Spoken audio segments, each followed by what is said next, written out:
You might as well give up if you aren't in the top 20%. Many people have heard of the 80-20 rule. As stated, just 20% of males are attractive to 80% of women. Women will chase you if you aim for the top 20%. When I was in my early 20s, I had to deal with ladies who would sit next to me in class or make themselves available to me in the workplace. Being one of the most desirable men in today's top 20% was a cakewalk then. The only requirements were that you do not look like a fool and that you dress cutely. If you had a vehicle, even if you bought it from your dad, you were pretty well set. Things shifted significantly when I entered my most recent committed relationship. After 10 years of not exercising, I was no longer as fashionable or attractive as I once was. Additionally, women were drawn to wealthy and secure men. At 20, it was obvious that I had fallen out of favor and that any chance of a serious commitment was gone. I had to come up with some other means of entertainment. Competition for sexual partners among males is the driving force behind the 80-20th rule. Both birth control pills and condoms are widely used among women. If that's the case, then all your efforts to create offspring are for naught. It's possible to have several sexual encounters, but doing so comes with its own set of challenges, including the possibility of being wrongfully accused of abuse, contracting an STD, or experiencing emotional distress. That's not a risk worth taking. Once you accept this, you can stop worrying about the temptation that modern women present and concentrate on enjoying your own life. Most people out there have never been considered eligible bachelors, but you take as a given that this is a positive development. What you don't realize is that just because women find you attractive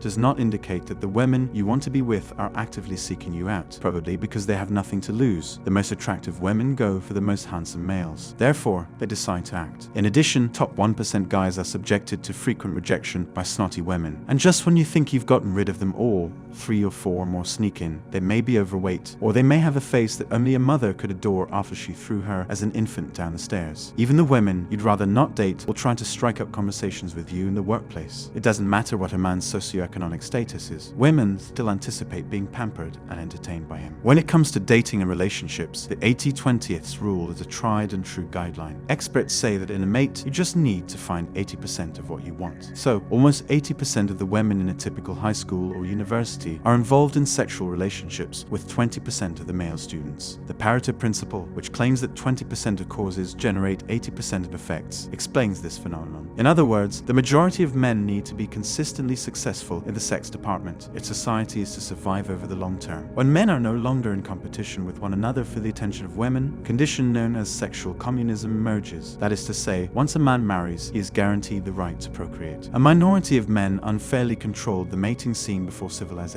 We can get closer to an egalitarian society if we get rid of the marriage contract and other social customs that keep people from being treated fairly. Most sexual encounters between alpha males and women of childbearing age are harmless and enjoyable for both partners. Unfortunately, when women age, they often panic and settle for one of the men who make up the other 80%. This may be the only chance these guys will ever have to hit the sack. On Reddit, Susan Walsh discussed the 80-20th rule, which states that women are attracted to men in proportions of roughly 20% to 80%. She made some insightful remarks about the evolving sexual climate on university campuses. She claims that dating practices in the past were more equal between the sexes. The hottest guy on campus is now available to any woman with a popularity rating of 6 or higher for essentially one night only. Upon graduating from college, many young women continue to want dominant men even as they develop into their 20s. This is worrisome because it may lead to an increase in the number of bitter and angry males in our culture. Most of these men will eventually learn to accept their isolation and move on with their lives. That, however, will lead to even lower birth rates and the eventual collapse of society. Most women would never voluntarily choose to marry a man who isn't their intellectual or financial equal unless we develop innovative technological alternatives, pre-agricultural and pre-industrial settings. It was crucial to our species' existence that the vast majority of females mated only with the best males. However, its significance declines in a service economy. Modern women can unleash their inner savages in a largely service-based economy, and the greatest way to encourage women to work in low-status occupations like serving coffee or teaching is to dangle the alpha male as a carrot in front of them. However, service industry jobs will disappear as automation advances, so societies will need to figure out how to inspire their members for the sexual reality of the future. The forms of labor demanded by our rulers and industrial capitalists have shaped the social and sexual standards we currently adhere to. My prediction is that no one will try to stop women from pursuing guys anytime soon. Many women value quality above quantity when it comes to having children. While women value quality over quantity, males often look for the former. Unless we enact rules that specifically benefit women, this is probably due to our genetic makeup. As long as women remain the majority of voters, laws will be skewed skewed in their favor. The declining male-to-female population ratio has contributed to the rise in the popularity of adult content. After all, if women view most men as sexually immature or unappealing, they may have little to do with their time but watch adult content. Despite women's frequent complaints, the widespread availability of may really be the result of their inherent need to attract the most desirable males. To have sexual encounters outside of committed relationships, as is common in the hookup culture, is a freeing way to express one's sexuality. Most women assume men to be horny and attractive, whereas most top men assume women to be slot machines. The biggest losers in this new dystopian sexual economy are the guys who have been essentially forced out of the marketplace in recent decades. So where do we stand right now? Robots are racing against the real force, isolation, which is represented by men. What are these men going to do with themselves if they can be rendered obsolete by technological advancements? When I say that automation will eliminate jobs, I mean it. However, most people are not primarily driven by their employment. On the contrary, it is the availability of reproductive options. Indeed, sex is the engine that propels the entire social system forward. Women will continue to work, pay taxes, and collect as many government benefits as they can get away with as long as they are allowed to have sex with whomever they want. Assuming machines can eventually perform most human tasks, this will be the main impetus for human progress. Most women lose their motivation and hardiness in the absence of sexual stimulation. It's safe to say that women would rather not date males like that. The absence of a male breadwinner at home often necessitates women seeking out employment outside the home. As individuals advance in their education, they become a burden when they become overly knowledgeable. In addition, they're on the lookout for educated males who are becoming a rarity. To improve the human race, I would give women the same sexual desires as men if I could. I would also make them less choosy in their partner choosing and give them the mental powers and emotional abilities of men. Having this rule in place would offer us a more genuine feeling of equality and encourage women to actively seek out sex for men rather than simply resources. Biologically lowering expectations for women would make everyone happier, but that's just wishful thinking. As job losses increase owing to automation, males may self-medicate with sexual androids and other masculine sexual outlets, but women will still look for male attention, even though they won't have much luck finding it because few men will interact with them. 80% of women supposedly only want 20% of men, but this may alter in the future. 100% of women might start looking for only 2% of males, leaving many men without any women to date. This is a real phenomenon in Japan, where male hosts at host bars earn money for their services. Fewer men will be available to provide women with unrequited favors. That's all for today on Manhood. Don't forget to smash the like and subscribe buttons, and also click on the notification bell to be the first to know when I drop a new video. See you next time, cheers.